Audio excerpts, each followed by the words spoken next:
شروع اللہ تبارک و تعالی کے بابرکت نام سے جو بڑا مہربان نہایت رحم کرنے والا ہے۔ ناظرین، یہ لوگ بہت خوش قسمت ہوتے ہیں، ان کی ہر دعا قبول ہوتی ہے جو نماز فجر کے بعد یہ سورت پڑھتے ہیں۔ دنیا میں کوئی ایسی مسجد نہیں، کوئی مدرسہ نہیں جہاں ابو ہریرہ رضی اللہ تعالی عنہ کا نام نہ پیش کیا جاتا ہو۔ یہ جلیل القدر صحابی اتنا مقام انہیں ملا ہے، اس کا آخر سبب کیا ہے؟ یہ سب سے بڑی حدیث کے حافظ ہیں، 5374 حدیثوں کے حافظ، اور جب ان سے کسی نے پوچھا کہ آپ کو اتنا بڑا مقام اور منصب کیسے ملا، تو حضرت سیدنا ابو ہریرہ رضی اللہ تعالی عنہ نے 3 راز بیان کیے جو آج بھی میری اور آپ کی ضرورت ہے۔ انہیں سمجھیے۔ وہ کہا کرتے تھے کہ یہ جتنا بھی مجھے کمال ملا ہے سب سے پہلے اس کی رحمت ہے، پھر اللہ کے رسول کی دعا ہے، اور تیسرا میری ماں کی دعا ہے۔ صبح کی نماز پڑھتے والدہ کے پاس جاتے اور جا کے کہتے کہ اے میری ماں، اللہ تجھ پر رحمتوں کا نزول فرمائے، تو نے میری تربیت کتنی پیاری کی ہے، اور ماں بھی کہہ دیتی کہ بیٹے اللہ تجھ پہ رحمت فرمائے، تو نے بھی بڑھاپے میں مجھے یاد رکھا ہے۔ اللہ کی رحمت کے بعد، اس کی رسول کی دعا کے بعد یہ ماں کی دعا تھی۔ ابو ہریرہ رضی اللہ تعالی عنہ حدیث کے سب سے بڑے راوی، سلطان الحدیث اور سرخیل اصحاب صفہ کہلاتے ہیں۔ یمن کے قبیلہ دوس سے ان کا خاندانی تعلق ہے، اور زمانہ جاہلیت میں آپ کا نام عبد الشمس تھا، مگر جب یہ 7 ہجری میں غزوہ خیبر کے بعد دامن اسلام میں آ گئے تو حضور نبی کریم صلی اللہ علیہ وسلم نے آپ کا نام عبد الرحمن رکھ دیا۔ ایک دن حضور علیہ السلام نے ان کی آستین میں ایک بلی دیکھی تو آپ نے ان کو یا ابا ہریرہ یعنی اے بلی کے باپ کہہ کر پکارا، اور اسی دن سے ان کا یہ لقب اس قدر مشہور ہو گیا کہ لوگ ان کا اصلی نام ہی بھول گئے۔ ناظرین، یہ صحابی بہت ہی عبادت گزار، انتہائی متقی اور انتہائی پرہیزگار صحابی رسول صلی اللہ علیہ وسلم ہیں، اور حضرت ابو درداء رضی اللہ تعالی عنہ کا بیان ہے کہ آپ روزانہ 1000 رکعت نماز نفل پڑھا کرتے تھے، اور 800 صحابہ اور تابعین آپ کے شاگرد ہیں۔ آپ نے 5374 حدیثیں روایت کی ہیں، جن میں سے 446 بخاری شریف میں بھی ہیں۔ آپ نے 69 ہجری میں 78 سال کی عمر میں مدینہ منورہ میں وفات پائی اور جنت البقیع میں مدفون ہوئے۔ حضرت ابو ہریرہ رضی اللہ تعالی عنہ بیان کرتے ہیں کہ میں نے عرض کیا، یا رسول اللہ صلی اللہ علیہ وسلم، میں نے آپ سے بہت سی احادیث اب تک سنی ہیں، لیکن میں انہیں بھول جاتا ہوں۔ آپ صلی اللہ علیہ وسلم نے فرمایا کہ ابو ہریرہ، اپنی چادر پھیلاؤ۔ میں نے چادر پھیلا دی، اور آپ صلی اللہ علیہ وسلم نے اپنے ہاتھ سے اس میں ایک لیپ بھر کر ڈال دی اور فرمایا کہ اسے اپنے بدن سے لگا لو۔ چنانچہ میں نے لگا لیا، اور میں اس کے بعد کبھی کوئی حدیث نہیں بھولا۔ آپ کی دعا کی برکت سے حضرت ابو ہریرہ رضی اللہ تعالی عنہ کا حافظہ انتہائی تیز ہو گیا۔ چادر میں آپ نے دعاؤں کے ساتھ برکت کو گویا لیپ بھر کر ڈال دیا، اور اس چادر کو حضرت ابو ہریرہ رضی اللہ تعالی عنہ نے اپنے سینے سے لگا کر برکتوں سے اپنے سینے کو معمور کر لیا، اور 5000 سے بھی زائد احادیث کے حافظ قرار پائے۔ تف ہے ان لوگوں پر جو ایسے جلیل القدر حافظ الحدیث صحابی رسول صلی اللہ علیہ وسلم کو حدیث فہمی میں ناقص قرار دے کر خود اپنی حماقت کا اظہار کرتے ہیں۔ ایسے علماء اور فقہا کو اللہ کے عذاب سے ڈرنا چاہیے کہ ایک صحابی رسول کی توہین کی سزا میں گرفتار ہو کر کہیں وہ خسر الدنیا والآخرہ کے مصداق نہ بن جائیں۔ حضرت ابو ہریرہ رضی اللہ تعالی عنہ کا مقام روایت اور مقام درایت بہت اعلیٰ اور عرفہ ہے، اور ساتھ ہی یہ بھی کہا کرتے کہ میں رات کو 3 حصوں میں تقسیم کرتا ہوں۔ رات کے پہلے حصے میں سو جاتا ہوں، رات کا دوسرا حصہ تہجد پڑھتا ہوں، اور رات کا آخری حصے میں بیٹھ کر حدیثیں یاد کرتا ہوں۔ اللہ ہمیں بھی یہ سب کرنے کی توفیق عطا فرمائے۔ آج یہ دور بھی آخری سانس لے رہا ہے، جہاں حدیث یاد کرنے والے بھی ختم ہوتے جا رہے ہیں۔ ناظرین کرام، 3 دعائیں رد نہیں ہوتی۔ والدین کی دعا اولاد کے حق میں کبھی رد نہیں ہوتی، روزہ دار کی دعا رد نہیں ہوتی، اور مسافر کی دعا بھی رد نہیں ہوتی۔ اللہ انہیں قبول کرتا ہے۔ تو یہ دعائیں کیسے ملیں گی؟ جب دعائیں لینے کے کام کریں گے۔ تو محترم ناظرین، آج کا وظیفہ فجر کی نماز کے بعد قرآن پاک کی ایک نہایت بابرکت اور نہایت باکمال سورت کا وظیفہ ہے، جس کی فضیلت بہت زیادہ ہے۔ یہ سورت آپ نے فجر کی نماز ادا کرنے کے بعد پڑھنی ہے۔ 5 نمازوں میں سب سے اہم نماز فجر کی نماز ہے، جسے ادا کرتے ہی ایک مسلمان اپنے دن کا آغاز کرتا ہے۔ اس لیے اس کا اہتمام نہایت ضروری ہے، اور اس کی فضیلت اس لیے بھی زیادہ ہے کہ ضعیف الایمان شخص اس کی طاقت نہیں رکھتا، بلکہ منافقین پر تو اس کی ادائیگی انتہائی مشکل ہے، جیسا کہ ہمارے رہبر اعظم صلی اللہ علیہ وسلم کا فرمان ہے کہ عشاء اور فجر کی نماز منافقین پر سب سے زیادہ بھاری ہوتی ہے۔ اور فجر کی باجماعت نماز ایک مسلمان کی صداقت اور اس کا ایمان پرکھنے کی کسوٹی ہے۔ عبداللہ رضی اللہ تعالیٰ عنہ فرماتے ہیں کہ ہم اگر فجر اور عشاء کی نماز میں کسی آدمی کو نہ پاتے تو اس کے بارے میں اچھا گمان نہیں رکھتے تھے، اور اس کی وجہ یہ ہے کہ دوسری نمازوں کے اوقات میں آدمی بیدار ہوتا ہے، اس لیے دیگر نمازوں کا پڑھنا اس پر دشوار نہیں ہوتا۔ لیکن فجر اور عشاء کی باجماعت نماز کا اہتمام صرف اور صرف مومن ہی کرتا ہے، جس کی بابت خیر اور بھلائی کی امید کی جاتی ہے۔ یہ بہت ہی تعجب خیز اور ملال انگیز صورتحال ہے کہ مساجد میں فجر کے وقت بہت ہی کم لوگ آتے ہیں، اور ان میں سے بھی زیادہ تر جھکی ہوئی کمر والے بوڑھے لوگ ہوتے ہیں، اور نوجوان خال خال ہی دکھائی دیتے ہیں۔ افسوس، اکثر لوگ رات بھر فضول باتیں کرتے ہیں، لچر فلمیں اور ڈرامے دیکھتے ہیں، اور طرح طرح کے گناہوں میں مبتلا رہتے ہیں، اللہ رب العزت کی نافرمانی میں مشغول رہتے ہیں، اور ان وجوہ سے وہ فجر کے وقت بڑی غفلت اور غلبے کی نیند سو جاتے ہیں۔ یوں وہ نماز فجر جیسی عظیم الشان دولت سے محروم ہو جاتے ہیں۔ مساجد نمازیوں کی قلت کی وجہ سے نوحہ خواہ ہیں، اور اگر مساجد بول سکتی تو لوگ ان کی اپنے رب کے حضور شکایت اور آہوزاری ضرور سنتے۔ علامہ اقبال نے اسی حالت کی طرف اشارہ کیا ہے کہ مسجدیں مرثیاں خواہ ہیں کہ نمازی نہ رہے۔ فرائض میں تفریق کرنا ناظرین بہت بڑی غلطی ہے، یعنی بعض من پسند احکام اختیار کرنا اور بعض احکام کو مشکل سمجھ کر چھوڑ دینا۔ اسلام تو ایک مسلم سے سب سے پہلے مطالبہ ہی یہ کرتا ہے کہ ہمارا دین ہم سے تمام فرائض کی ادائیگی کا متقاضی ہے، اور اس لیے لازم ہے کہ تمام لوگ فجر بھی اسی طرح ادا کریں جس طرح جمعے کی نماز میں ہجوم در ہجوم شریک ہوتے ہیں۔ شریعت اسلامیہ میں فجر سے مراد وہ نماز ہے جس سے مسلمان اپنے دن کی ابتدا کرتا ہے، اور اس کا وقت دوسری فجر یعنی صبح صادق کے طلوع ہونے سے شروع ہوتا ہے۔ فجر کی نماز کی فضیلت اتنی گراں مایہ ہے کہ اسے کما حقہ قلم بند نہیں کیا جا سکتا۔ ذرا اندازہ تو کیجئے کہ فجر کا وقت کتنا رفیع المنزلت اور کس قدر بابرکت ہے کہ خود اللہ رب العزت اہل دانش کو خطاب کرتے ہوئے فجر کی قسم اٹھاتا ہے اور فرماتا ہے کہ قسم ہے فجر کی اور 10 راتوں کی اور جفت اور طاق کی، اور رات کی جب وہ چلنے لگے، یقیناً ان میں عقل مند کے لیے بڑی قسم ہے۔ بس جس کی عقل اسے نماز فجر کے ضائع ہونے سے نہیں روکتی، اللہ رب العزت کی فرمان کی روح سے وہ عقل والوں میں شمار نہیں ہوگا۔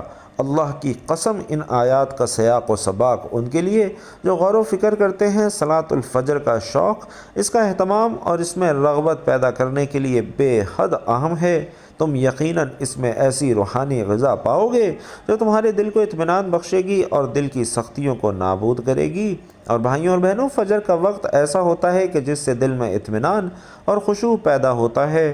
یہ اوقات کائنات کے راز، اس کے قانون فطرت میں غور و فکر کرنے کی راہ ہموار کرتے ہیں، جس سے انسان میں فہم و فراست کا نور پیدا ہوتا ہے، اور جب زندگی کی راہ کٹھن ہو، خطرات اور آزمائشیں منڈلا رہے ہوں، تو اللہ رب العزت بندہ مومن کے لیے فجر کی نماز میں سکون اور اطمینان کا سامان عطا فرماتا ہے۔ اس نے اپنے پیارے حبیب صلی اللہ علیہ وسلم سے فرمایا، پس ان کی باتوں پر صبر کریں اور اپنے پروردگار کی تسبیح اور تعریف بیان کرتے رہیں۔ سورج کے نکلنے سے پہلے اور اس کے ڈوبنے سے پہلے اللہ تعالیٰ نے اپنے حبیب صلی اللہ علیہ وسلم کو تلقین فرمائی ہے کہ صبر کریں اس بات پر جو وہ کہتے ہیں، یعنی جو کفر کرتے ہیں، انکار کرتے ہیں، مذاق اڑاتے ہیں اور اعراض کرتے ہیں۔ ان کی ان بیہودہ باتوں کی وجہ سے آپ کے سینے میں تنگی پیدا نہ ہو، نہ آپ کا دل کسی حسرت اور درماندگی کا شکار ہو، بس آپ اپنے رب کی طرف متوجہ رہیں۔ صبح کی فضا میں دل پرسکون ہو جاتا ہے اور زندگی کی راہیں آسان اور کشادہ ہوتی ہیں۔ ہمیں چاہیے کہ ہم نہایت التزام اور اہتمام سے نماز پنجگانہ ادا کرتے رہیں، اور اس کے لیے ہمیں اوقات صلاۃ کی دم بدم فکر رہنی چاہیے۔ نماز فجر کی اس لحاظ سے بڑی اہمیت ہے کہ نبی کریم صلی اللہ علیہ وسلم نے اللہ رب العزت سے اپنی امت کے لیے صبح کے وقت میں برکت عطا کرنے کی دعا فرمائی ہے کہ اے اللہ میری امت کے صبح کے وقت میں برکت ڈال دے۔ اور اس دعا کے نتیجے میں ناظرین، جو شخص اپنے دن کا آغاز نماز فجر سے کرے گا تو یقیناً اس کے ہر کام میں اللہ کی طرف سے برکت کی بہت امید ہے۔ اور یہی وجہ ہے کہ رسول اللہ صلی اللہ علیہ وسلم کہیں کوئی لشکر روانہ فرماتے تو فجر کے وقت منہ اندھیرے ہی روانہ فرماتے تھے۔ اس حدیث کے راوی تاجر ہیں، یہ اپنا تجارتی مال دوسرے علاقوں میں بھیجتے تو صبح صبح ہی بیچتے، اور ان کے اس عمل کی وجہ سے اللہ تعالی نے ان کی تجارت میں بڑی برکت ڈال دی اور وہ بڑے خوشحال اور مالدار ہو گئے۔ صحیح مسلم میں رسول اللہ صلی اللہ علیہ وسلم کا فرمان ہے کہ جس نے صبح کی نماز باجماعت ادا کی تو وہ شخص اللہ کے ذمے یعنی اس کی حفاظت میں آ گیا۔ بس تم میں سے کسی سے اللہ تعالیٰ اپنے ذمے کے بارے میں کسی چیز کا مطالبہ نہ کرے گا، پس جس شخص سے اس نے اپنے ذمے کے بارے میں کوئی مطالبہ کر لیا تو اس کو پکڑ لے گا اور اوندھے منہ جہنم میں پھینک دے گا۔ ناظرین، اللہ تعالیٰ کی ذمہ داری میں آ جانے سے مراد اس کی حفاظت اور نگرانی اور اس کی رعایت میں آ جانا ہے۔ تم جانتے ہو کہ اس کی حفاظت اور نگرانی ہے کیا؟ یہ تمام تر اللہ کی رحمت ہے۔ جب وہ انسان کو اپنے دامن میں ڈھانپ لیتی ہے تو اس کے آلام اور رنج راحت میں بدل جاتے ہیں۔ یہ تمام تر اس کا لطف و کرم ہے۔ جب اللہ رب العزت کا لطف و کرم ہو جائے تو وہ آگ کو بھی ٹھنڈا اور سلامتی والا بنا دیتا ہے۔ وہ اس کی حکمت، غلبہ اور ارادہ ہے جو سب پر غالب ہے، اور جب وہ فیصلہ کرتا ہے تو دشمن کو بھی دوست بنا دیتا ہے اور خون خوار شیر کو بھی مہربان کر دیتا ہے۔ ایک عربی شاعر نے اس سلسلے میں چند بہترین اشعار کہے ہیں جن کا اردو ترجمہ یہ ہے کہ پس اے نوجوان، اگر تجھ کو عورتوں کے فتنے میں مبتلا ہونے کا اندیشہ ہے تو اپنے دن کا آغاز فجر کی نماز سے کر، اللہ تیرا نگہبان اور محافظ بن جائے گا۔ گھر سے نکلتے ہوئے اگر تیرا دل ظالم کی ملاقات سے لرزاں ہے تو اپنے دن کا آغاز فجر کی باجماعت نماز کی ادائیگی سے کر، اللہ تعالیٰ تیرا محافظ اور ساتھی بن جائے گا۔ اگر تیرا دل سفر کے خطرات اور اس کی وحشتوں سے گھبراتا ہے اور لرزتا ہے تو تجھے چاہیے کہ اپنے دن کا آغاز فجر کی نماز سے کر، تو اللہ کی حفاظت اور اس کی پناہ میں آ جائے گا۔ تو اپنی اولاد کے آگ یعنی جہنم میں جھونکے جانے کے خوف میں مبتلا ہے تو تجھے چاہیے کہ فجر کی نماز وقت پر ادا کر اور اپنے اہل خانہ کو بھی اس کا حکم دے اور اس بات پر استقامت اختیار کر، تو اور تیرے اہل خانہ اللہ کی حفاظت اور نگہبانی میں آ جائیں گے۔ صادق و مصدوق صلی اللہ علیہ وسلم فرماتے ہیں کہ جو عشاء میں حاضر ہوا گویا اس نے نصف رات قیام کیا، اور جو صبح کی نماز میں حاضر ہوا گویا اس نے تمام رات قیام کیا۔ سیدنا عمر فاروق رضی اللہ تعالیٰ عنہ فرمایا کرتے تھے کہ صبح کی باجماعت نماز ادا کرنا میرے نزدیک تمام رات قیام کرنے سے زیادہ محبوب ہے۔ اللہ تعالی ہم سب کو نماز فجر ادا کرنے کی توفیق عطا فرمائے اور پابندی سے 5 وقت کا پکا سچا نمازی بنائے۔ تو ناظرین، وقت کی نزاکت کو مد نظر رکھتے ہوئے آج کے وظیفے کی جانب چلتے ہیں۔ فجر کی نماز ادا کرنے کے بعد سب سے پہلے آپ نے درود پاک پڑھنا ہے۔ درود پاک آپ کوئی سا بھی پڑھ سکتے ہیں، چاہے تو آسان اور مختصر سا درود صلی اللہ علیہ وآلہ وسلم پڑھ لیں، یا صلی اللہ علی محمد پڑھ لیں، یا پھر نماز والا درود یعنی درود ابراہیمی پڑھ لیں۔ اور بھائیوں اور بہنوں، بہتر یہی ہے کہ آپ درود ابراہیمی ہی پڑھیں، کیونکہ درود ابراہیمی کی فضیلت تمام درودوں میں سب سے زیادہ ہے، اور پیارے آقا صلی اللہ علیہ وسلم بھی تمام درودوں میں درود ابراہیمی کو ہی سب سے زیادہ پسند فرماتے تھے۔ تو آئیے خیر و برکت کے لیے مل کر بھی ایک بار درود ابراہیمی پڑھ لیں۔